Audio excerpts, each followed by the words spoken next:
sana.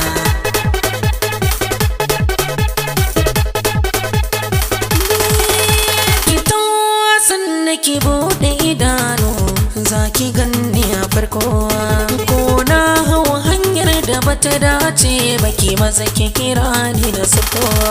Na san zuciyar ki ko babu mugunta inda guri ga bako, ni da ke mutuka raba yankin yarda ki zo gare ni mu zauna masoyiya.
Ki kadai na baiwa kai da zuciya gare ki duka sakon so za na furta, zo ki karbi zoben so ki sanya halin kitin da ke ce mai mulkin zuciya ta da saka zuciya.